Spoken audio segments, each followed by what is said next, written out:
Alors bonjour et merci de votre invitation. Donc je suis Isabelle Arvert, je suis commissaire d'exposition art et jeux vidéo. Et je commence ma présentation en vous invitant à aller sur mon site internet isabellearvert.com parce qu'en fait, ce dont je vais vous parler aujourd'hui est assez lié à un projet que je conduis depuis 3 ans qui s'appelle le Tour du monde art et jeux vidéo. C'est un projet que j'ai initié en fait plutôt dans les pays du Sud il y a 3 ans avec un focus sur les pratiques de femmes féministes, queer et décoloniales. Donc aujourd'hui je vais vous parler d'inclusion et de diversité dans les jeux vidéo. Mais ce dont je vais vous parler voilà, est très lié à ce projet que je continue. D'ailleurs, je serai au Maroc pour une nouvelle étape du Tour du monde en novembre et au Cameroun en décembre. Voilà. Je voulais juste commencer par ça. Merci, oui. Et j'enlève ça. Et c'est reparti. Ouais, et play. Yeah. Voilà, voilà. Alors, pour commencer, et je suis contente qu'il y ait quelqu'un de anciennement gamers, parce que je ne le savais pas, mais il s'avère que ce que je vais vous montrer, alors peut-être je vais enlever le son d'abord, et puis je le remettrai après. Ce que je vais vous montrer, en fait, c'est mon premier film, qui s'appelle Eyes Another, et qui en fait était une demande du Festival Gamers pour présenter une de mes expositions de machinima, qui sont donc des films faits à partir de moteurs de jeux vidéo. Et cette exposition, en fait, s'intéressait à la question de l'identité et de l'altérité dans les jeux vidéo. Et c'est vrai que moi, la question que je me posais, c'est pourquoi l'autre? Alors, on est en 2012, donc c'est vrai que ces sujets-là sont de plus en plus traités en Europe et aux États-Unis, mais voilà, c'est quand même un peu récent. Et à l'époque, je me demandais pourquoi l'autre était toujours un vilain, un terroriste, un ennemi. Et je me posais la question de pourquoi on ne pourrait pas avoir plus de collaboration, de coopération dans les jeux vidéo. Et je parlais en fait... que nous allons construire autour de nous-mêmes, toutes les fictions que nous allons raconter et qui vont écrire notre histoire. Voilà. Et en fait, ce que j'expliquais, et en me présentant comme un homme noir, parce que c'est comme ça que moi je me perçois à l'intérieur, pour différentes raisons, ce que j'ai essayé d'expliquer, c'est qu'aujourd'hui, ce qui nous fonde, c'est toutes les histoires qu'on peut raconter sur nous-mêmes. Et voilà. Voilà comme en guise d'introduction. Alors, puisque je vais parler d'inclusion et de diversité dans les jeux vidéo, d'abord je vais faire peut-être un petit rappel. C'est vrai que ces questions-là, en fait, ont été pas mal envisagées par les scholars, les chercheurs et les chercheuses d'ailleurs depuis pas mal d'années, et ont permis de montrer qu'en fait, même si il s'agissait d'une représentation qui n'était pas peut-être stéréotypée ou pas forcément bien représentée, cette représentation était quand même existante depuis pas mal d'années. Voilà, avec soit ce qu'on appelle des personnages non joueurs dans des jeux qui ont été évoqués juste avant, les jeux mainstream, ou alors dans des personnages. Mais il y avait très très peu finalement de héros ou de personnages principaux qui représentaient cette diversité. Jusqu'à ce que... Alors, je vais baisser un tout petit peu le son. Jusqu'à ce que Dontnod, qui est donc un studio de jeux vidéo français, sorte Tell Me Why, dans lequel voilà, un des deux protagonistes est transgenre. Et ce qui est intéressant pour ce jeu-là, c'est qu'en fait, il y a une vraie attention à ne pas stéréotyper cette question de la transidentité.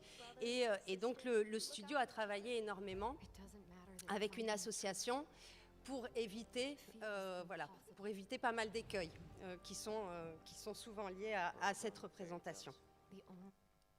Alors, là, je vais emprunter et je vais citer une personne qui normalement aurait dû être avec moi aujourd'hui, Rumpel, qui est une game développeuse argentine et aussi journaliste, et qui écrit en fait dans un blog que je vous recommande, mais c'est en espagnol, qui s'appelle Matajuegos, et qui est donc une game développeuse non binaire et féministe, et qui a écrit un article qui s'appelle « Don't bury your gaze ». Alors, je redonne un peu de contexte. En fait, Rumpel parle de ces deux codes qui finalement, le Hays Code et le Comics Code Authority, qui ont en fait un petit peu défini les normes morales pour le cinéma et pour les comics, mais qui en fait ont continué à perdurer, même s'ils ne sont plus vraiment appliqués, qui ont continué à perdurer et à influencer en fait la production, on va dire, de textes numériques.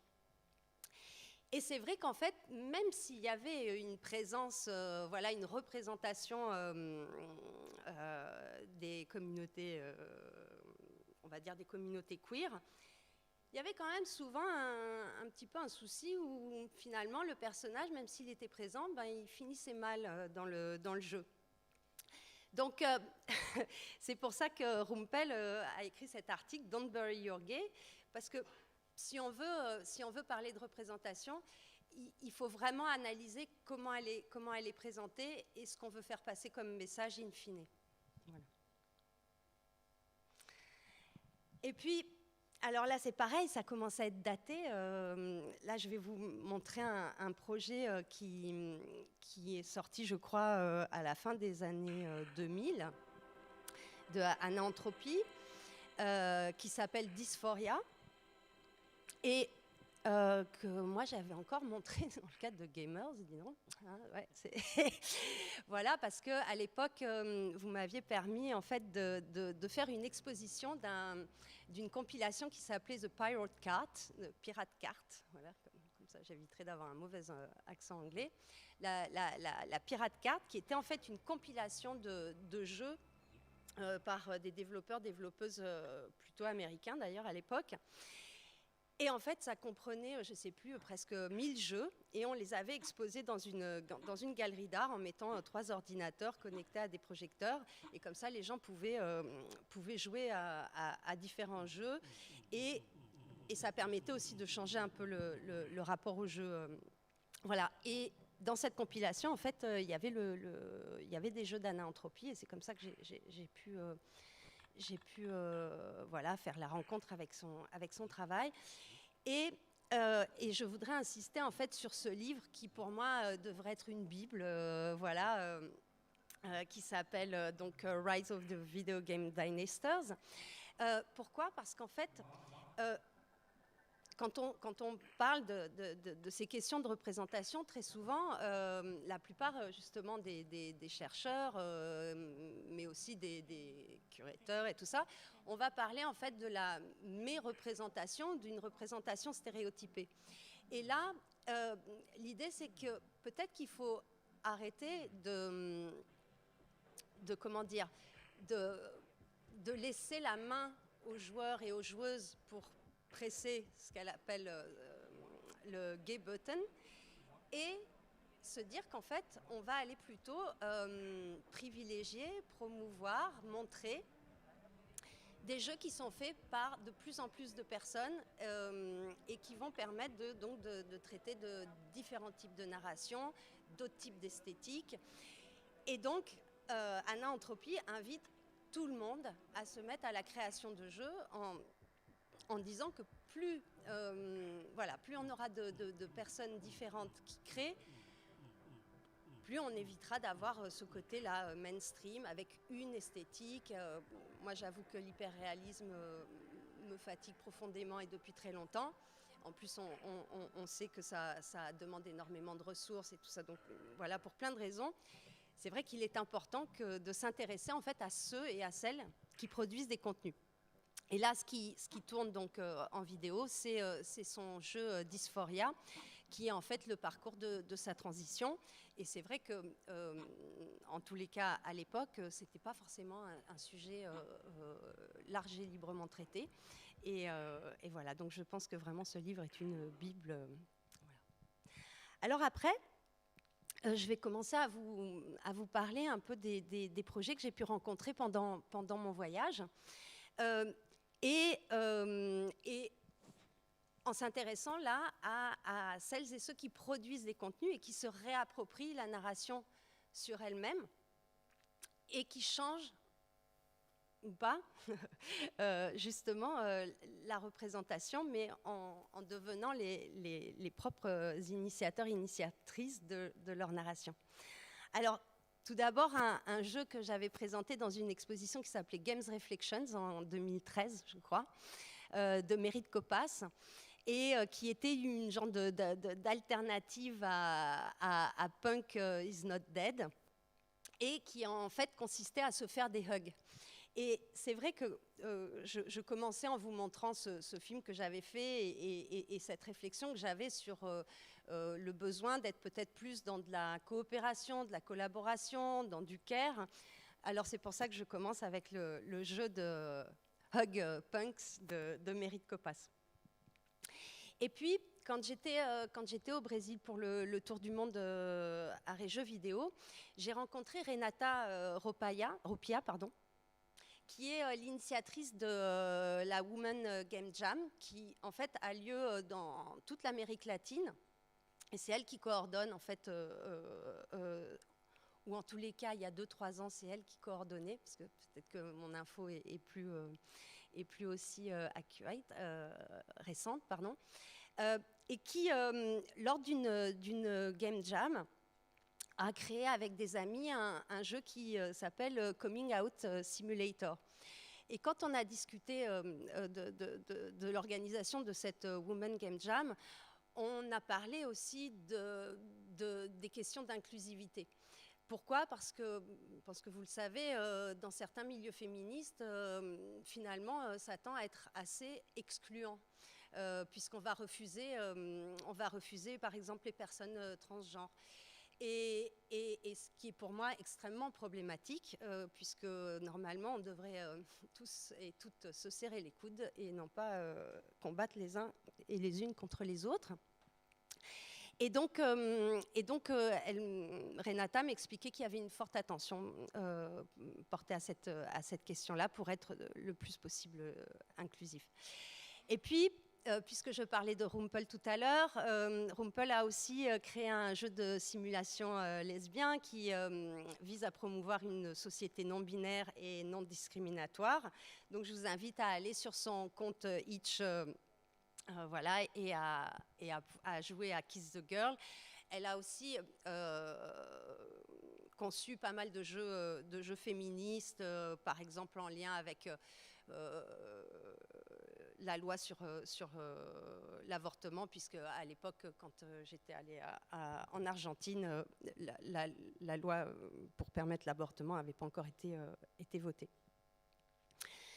Alors, pendant tout ce tour du monde et ce voyage, en fait, j'ai essayé de collaborer avec des artistes locales et avec les communautés. Par exemple, là, je vous ai mis un exemple d'un atelier que j'ai fait de machinima à la Fondation Trans, donc, où j'ai travaillé avec des sex workers à Bogota. Et qui se sont dit en fait qu'elles pourraient utiliser les machinima pour documenter les violences policières faites aux personnes trans. Donc voilà un exemple potentiellement de collaboration et d'échange. Et puis, j'ai essayé aussi de m'intéresser en fait aux questions de féminisme, mais aussi de genre et d'identité dans d'autres, comment dire, chez d'autres croyances. Parce qu'il s'avère que, donc je fais une thèse sur la décolonisation de l'art et des jeux vidéo, et quand on pose cette question décolonisation. En fait, on s'intéresse à ce qu'il y avait avant les colonies, et en particulier, avant, potentiellement, il y avait d'autres croyances. Et c'est vrai que sur la question du genre, partout où je suis allée, que ce soit en Asie du Sud-Est, en Amérique latine, et maintenant beaucoup en Afrique, puisque là, les 2 dernières années, j'étais surtout en Afrique, il s'avère que la perception du genre est totalement différente dans les croyances animistes. Et que, par ailleurs, il y a aussi d'autres perceptions et d'autres imaginaires interespèces, humains, non humains. Et ça, bien entendu, ça a des conséquences en termes de gameplay. Donc, j'ai déjà évoqué la question du care. Et je reviendrai sur d'autres aspects tout à l'heure. Alors, pour commencer à vous montrer peut-être des exemples de jeux que j'ai pu rencontrer sur mon chemin. No Longer Home, du duo Humble Grove, qui, en fait, donc, dans ce jeu, qui est un jeu plutôt autobiographique, cherche à montrer le quotidien. Et donc, à évoquer, mais de manière très, très light, la question queer, puisque en fait, dans ce jeu qui parle en fait des difficultés qu'on a à la fin d'un moment, là en l'occurrence c'était ils allaient quitter l'école, et donc c'était toute une colocation, ils allaient toutes et toutes se quitter. Et donc c'est vraiment quelque chose aussi sur la question de la dépression, des sujets qui ne sont pas forcément très, très souvent traités non plus dans le jeu vidéo, même si ça commence. Donc la question de l'identité queer est juste abordée par l'usage des pronoms « they ». Voilà, et il y avait une volonté en fait de ne pas insister ou de ne pas stigmatiser, de ne pas stéréotyper, mais juste de montrer le quotidien, tout en potentiellement évoquer cette question. Et voilà, là, ce que vous voyez derrière moi, c'est justement la représentation de ces moments de dépression. Au Japon, j'ai aussi rencontré NP, je crois qu'elle s'appelle NP, qui travaille sous un pseudo et qui en fait propose des visual novels, qui est un genre très répandu au Japon, et qui en fait essaye de se réapproprier des événements réels qui ont pu se passer par exemple à Tokyo. En l'occurrence, une femme trans qui s'était fait refuser d'un hot spring, d'un bain d'eau chaude. Voilà. Et en fait, ce qu'a voulu faire NP, c'est de reprendre cette histoire, mais de la revisiter de manière positive. Et si ça s'était bien passé, et si on pouvait imaginer et proposer un autre type de monde. Quand j'étais en Thaïlande, j'ai eu la chance d'interviewer les personnes de la chaîne Roger Films, que je vous conseille. Alors bien sûr, je ne parle pas couramment thaïlandais, peut-être vous non plus, mais vraiment, elle est très intéressante à suivre. Donc c'est une chaîne queer de jeux vidéo qui vraiment prône le fait qu'on peut être différent et être bon ou bonne joueuse. Ça peut paraître, encore une fois, ça peut paraître simple vu comme ça, mais c'est pas si évident. Quand j'étais en Corée, j'ai aussi interviewé des personnes féministes qui, pareil, ont témoigné plutôt sous anonymat. Et là, ces questions-là sont vraiment beaucoup plus délicates. Donc, en tous les cas, je vous vraiment recommande cette chaîne sur YouTube et je crois aussi sur Facebook. En plus, je trouve que l'esthétique est hyper intéressante. Au Brésil, j'ai pu rencontrer un collectif, alors qui à l'époque c'était un collectif d'étudiantes à l'université Alumbé Morumbi, qui travaillait en fait sur un jeu qui s'appelle Floresseur et qui visait à faire comprendre, à faire mieux appréhender ce qu'est la vie d'une adolescente transgenre, et qui avait pour cela travaillé avec une maison je crois qu'on pourrait dire une maison de sex workers trans, pour, voilà, à nouveau, comme je l'expliquais tout à l'heure pour le jeu de Dontnod, éviter des stéréotypes, mais aussi montrer le quotidien et pas banaliser, mais comment dire? Oui, ce que j'ai pas envie de dire non plus, mais c'est un peu l'idée. C'est un peu l'idée, c'est voilà, c'est de sortir de l'inconnu, hein, voilà. Et bon, qui est un jeu pas forcément très gai, voilà, puisque il y a des moments où justement face à un monde qui est quand même encore très très binaire, eh bien, cette adolescente rencontre des soucis, mais pas que, heureusement. Alors, juste après, quand je les ai rencontrés, le même collectif en fait était en train de travailler sur un autre jeu qui s'appelle Bia et qui avait justement envie de sortir de cette idée de stigmatisation et de juste faire un jeu avec un gameplay voilà, on va dire reconnaissable, mais qui vise, ceci dit, à combattre les stéréotypes de genre. Vous voyez, le rose et le bleu. Voilà. Et puis, alors c'est un jeu qui est en train d'être... là, moi, j'ai testé la version de bêta-test il y a le mois dernier, qui est un jeu en fait conçu par un studio berlinois, mais dont le fondateur est aussi du Ghana, et maintenant partage son temps entre le Ghana et Berlin, qui s'appelle The Ouagadougou Chronicles, qui est un MMO, voilà, mais qui se base entièrement sur la mythologie africaine.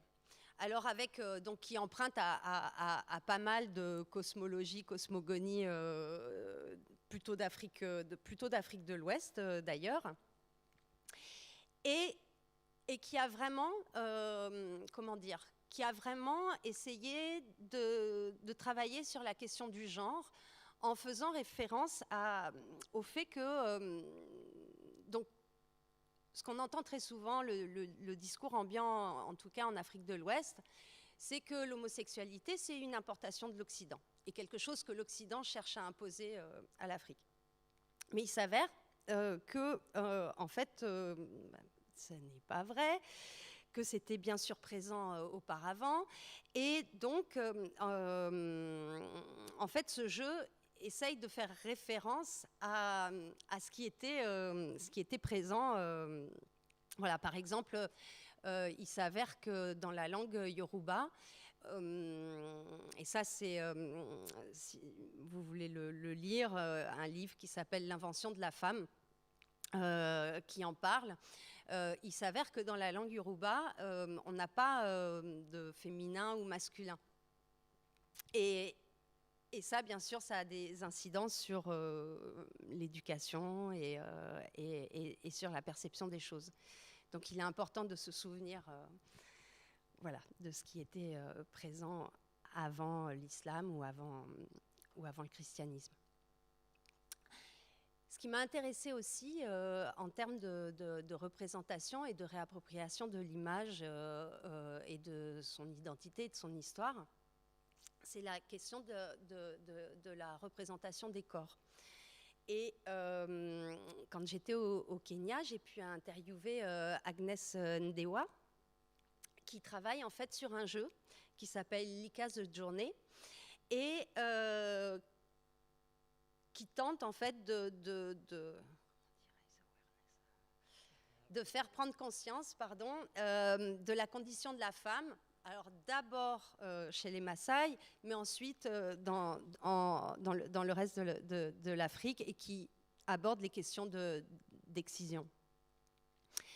Aussi sur la représentation de la femme, où le fait de prendre une femme comme héroïne d'un jeu, ce qui, là encore, n'est pas si courant, alors qu'il s'avère que, alors là, on n'est plus en Afrique de l'Ouest, on est en Madagascar. Le jeu d'Ahalo, en fait, s'intéresse à un fait qui est en train de ruiner le sud de Madagascar, qui est en fait la question des voleurs de zébus. Ça a commencé comme ça, en fait, mais qui s'est un peu transformé en guerre civile. Et quand je leur ai demandé pourquoi ils avaient choisi une femme comme personnage principal, et ben, ils m'ont expliqué qu'en fait, la plupart des hommes sont morts et qu'aujourd'hui, ce sont les femmes qui défendent les villages. Et donc, ce jeu parle de cette question-là. Mais quand j'ai discuté avec l'équipe, alors ils sont 4, avec une volonté d'avoir voulu faire un triple A. Bien entendu, ça a été compliqué. Et ça a été un peu mal reçu par le public, parce que bon, il y a des défauts, des bugs, et voilà. Mais pour autant, quand je les ai interviewés, ils m'ont dit que vraiment, ils avaient, et elles m'ont dit qu'ils avaient vraiment porté une attention particulière aux personnages féminins, dans l'idée de ne pas trop sexualiser le corps ni sa représentation. Et voilà. Voilà. Et puis, là, on passe à un autre type de question, c'est comment on peut réécrire sa propre histoire, comment on peut utiliser finalement les jeux vidéo pour rendre visible, pour documenter des choses qui ont été invisibilisées pendant le temps de la colonisation. Et il y a ce proverbe africain qui dit que tant que les lions n'auront pas leurs propres historiens, les histoires de chasse ne pourront que chanter la gloire du chasseur. Et ce jeu, donc Awa, qui est encore en cours de production au Sénégal, du studio Kaifo, est un jeu qui justement va baser toute sa narration sur la cosmologie sérère, qui est un des peuples fondateurs du Sénégal, et qui a de grandes connaissances par rapport aux étoiles. Donc tout le gameplay est lié à ces connaissances-là. Au Ghana, à nouveau, je voyage un peu comme ça, le studio Leti Arts, qui est un des premiers studios sur le continent africain, lui, au départ, donc Ewam Taira, qui est le fondateur de Leti Arts, en fait était un fan des Marvel, un fan de comics, mais un jour s'est dit, et si on avait nos propres héros, et par exemple, on connaît l'homme araignée, et bien chez les Ashanti, vous avez un personnage qui s'appelle Anansi, je crois. Je ne voudrais pas me tromper parce que là, ce n'est pas écrit sur mes notes, mais qui est aussi représenté comme une araignée. Et donc l'idée, c'est de en fait faire connaître les différentes cultures. Donc c'est un peu un jeu panafricain parce qu'on va retrouver des héros qui sont plus proches de la culture Maasai ou des héros qui sont plus proches des Ashanti ou des Dogons. Mais par exemple, j'ai choisi cette slide parce qu'on parle souvent du wax, que je porte d'ailleurs, mais qui n'est pas du tout africain, alors que le kente, dont est habillé le héros, est vraiment un tissu broderie qui vient du Ghana. Donc réellement africain. Alors pour terminer, quelques solutions, quelques possibilités pour introduire plus d'inclusion et de diversité dans le jeu vidéo. Alors c'est déjà le cas, encore une fois bien sûr, ici, sauf que souvent ça vient un petit peu comme le greenwashing, voilà, dès qu'il y a un scandale en matière d'inclusion ou de diversité, bizarrement, juste après, il y a une cellule sur la diversité et l'inclusion qui se met en place dans les grands studios. Dommage que ça vienne après des scandales, mais tant mieux si ça arrive finalement. Donc, quand j'étais au Brésil et en discutant avec Renata, elle m'expliquait que dans la plupart des gros studios indépendants à São Paulo, il y a des comités, des cellules de conseil pour éviter toute discrimination dans le studio. Voilà, ça c'est une possibilité. Il y a un fonds d'investissement pour plus de diversité qui a été créé, qui s'appelle Wings, donc, dans lesquels potentiellement ceux qui peuvent ou celles qui peuvent investir. Et puis moi, depuis très longtemps, mais voilà, je suis un petit point, rien du tout dans l'univers, mais je me bats pour que le jeu soit de plus en plus utilisé comme outil pédagogique. Et à ce sujet-là, je vous invite à retrouver une rencontre que j'avais faite avec Audrey Tang, qui est ministre du numérique à Taïwan, et qui a aussi, par exemple, traduit le jeu de Nick Case, Coming Out Simulator. Et dans l'interview que j'avais faite pour Ouzbek Erika, Audrey parle principalement de tous les efforts qui sont faits à Taïwan en matière d'utilisation des jeux vidéo comme outil pédagogique. Voilà. Bon, je terminerai comme ça. Et c'était la première fois que je voyais des toilettes d'ailleurs neutres et ça faisait bien du bien. Merci. Bravo Isabelle, merci. C'est très bien, c'est fantastique. Moi j'en reprends pour encore une demi-heure. Mais peut-être reste 2 minutes si on a une ou deux questions peut-être de longueur pour Isabelle. Oui, Dimitri. Ah oui, ce sont les jeux qui, on va dire les jeux, on va dire les plus mainstream, les jeux les plus joués.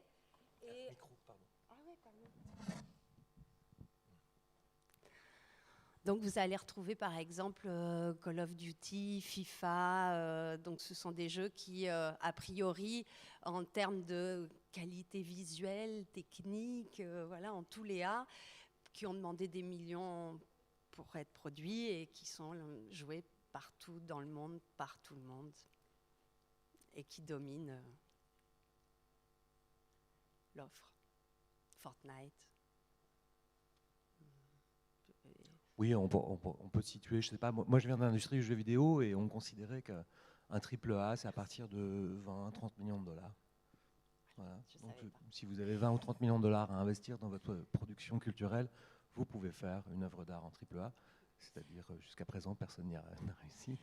Et c'est vrai que le jeu d'Halo avec 4 personnes avait la volonté de faire ce type de jeu. En plus, avec l'idée de reverser 1% de leurs bénéfices au village du sud de Madagascar. Donc, il y avait cette volonté comme ça de changer une cause politique. Bon.